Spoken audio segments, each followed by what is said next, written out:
कभी सोचा है कि भारत में नागरिकता यानी सिटीजनशिप के नियम असल में तय कौन करता है? ये एक ऐसा सवाल है ना जिसका जवाब हमारे लोकतंत्र की बिल्कुल जड़ों से जुड़ा हुआ है। तो आज हम इसी सवाल की गहराई में उतरेंगे और संविधान के एक बहुत ही जरूरी आर्टिकल को समझेंगे। तो सवाल बहुत सीधा सा है, नागरिकता पर अंतिम फैसला लेता कौन है? शायद दिमाग में कुछ जवाब आ रहे होंगे, जैसे कि राष्ट्रपति या फिर सुप्रीम कोर्ट। पर क्या ये सही जवाब है? चलिए पता लगाते हैं। देखिए, ज्यादातर लोगों को लगता है कि देश के पहले नागरिक यानी प्रेसिडेंट के पास ये अधिकार होगा, लेकिन सच कहूं तो ये एक बहुत आम गलतफहमी है। नागरिकता के नियम बनाना उनके अधिकार क्षेत्र में आता ही नहीं है। अच्छा, तो अगर राष्ट्रपति नहीं, तो क्या ये शक्ति देश की सबसे बड़ी अदालत यानी सुप्रीम कोर्ट के पास है? आखिरकार वही तो हमारे संविधान के रक्षक हैं। पर मजे की बात यह है कि जवाब अभी भी नहीं है। तो फिर ये शक्ति आखिर है किसके पास? और सही जवाब है भारत की संसद। जी हाँ, हमारे चुने हुए प्रतिनिधि यानी हमारा पार्लियामेंट ही ये तय करता है कि कौन भारत का नागरिक होगा और कौन नहीं। लेकिन इतनी बड़ी, इतनी असाधारण शक्ति उन्हें मिली कहाँ से? इसका सोर्स हमारे संविधान में ही छिपा है। इस सवाल का जवाब हमें सीधे सीधे भारत के संविधान के भाग 2 में मिलता है, और वो भी एक खास आर्टिकल में, आर्टिकल 11। आइए समझते हैं कि ये आर्टिकल आखिर कहता क्या है।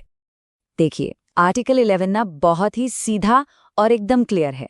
ये कहता है कि सिटीजनशिप से जुड़ा कोई भी कानून बनाने का अधिकार सिर्फ और सिर्फ संसद के पास होगा, चाहे वो नागरिकता देने की बात हो या किसी की नागरिकता खत्म करने की, या फिर उससे जुड़ा कोई भी नियम। सब कुछ पार्लियामेंट ही तय करेगी। ये एक बहुत बहुत ही बड़ी और व्यापक शक्ति है। तो चलिए इस शक्ति को थोड़ा और करीब से देखते हैं कि आखिर आर्टिकल 11 के तहत हमारी संसद असल में कर क्या सकती है। ये शक्ति बहुत ही विस्तृत है। मतलब संसद ये तय कर सकती है कि किसी को नागरिकता कैसे दी जाएगी, किन वजहों से किसी की नागरिकता छीनी जा सकती है, कोई अपनी मर्जी से नागरिकता कैसे छोड़ सकता है, और इन सारे प्रोसेस से जुड़े हर छोटे बड़े नियम भी संसद ही बना सकती है। ये तो हो गई थ्योरी की बात, लेकिन क्या संसद ने सच में कभी इस पावर का इस्तेमाल किया है? बिल्कुल किया है, और इसका सबसे बड़ा सबूत, सबसे बड़ा उदाहरण आज भी हमारे सामने है। इसे ऐसे समझिए, एक तरफ है संवैधानिक शक्ति जो है आर्टिकल 11, और दूसरी तरफ है उस शक्ति का नतीजा, वो है हमारा नागरिकता अधिनियम यानी सिटीजनशिप एक्ट 1955। आज की तारीख में भारत में नागरिकता से जुड़े लगभग सारे के सारे नियम इसी कानून में लिखे हैं, और ये कानून संसद ने आर्टिकल 11 से मिली पावर का इस्तेमाल करके ही बनाया था। एक बात समझनी बहुत जरूरी है, हमारे संविधान बनाने वालों ने सिर्फ ये तय किया था कि 26 जनवरी 1950 को, मतलब जिस दिन संविधान लागू हुआ, उस दिन भारत का नागरिक कौन कौन होगा।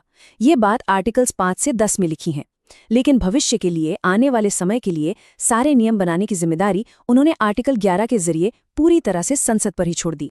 तो अब तक हमने जो कुछ भी समझा है उसके जो मेन पॉइंट्स हैं उन्हें एक साथ देख लेते हैं। खासकर अगर किसी एग्जाम की तैयारी चल रही है तो ये बहुत काम आएगा। यहाँ 3 बातें हैं जो बिल्कुल याद रखनी है।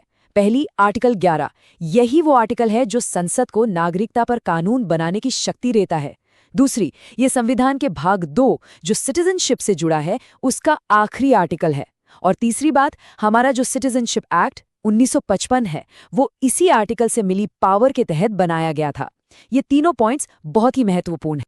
अगर इस पूरी चर्चा से सिर्फ एक लाइन याद रखनी हो तो वो ये है, भारत में नागरिकता के नियम बनाने की आखिरी और सबसे बड़ी शक्ति सिर्फ और सिर्फ संसद के पास है। यही है आर्टिकल 11 का पूरा सार।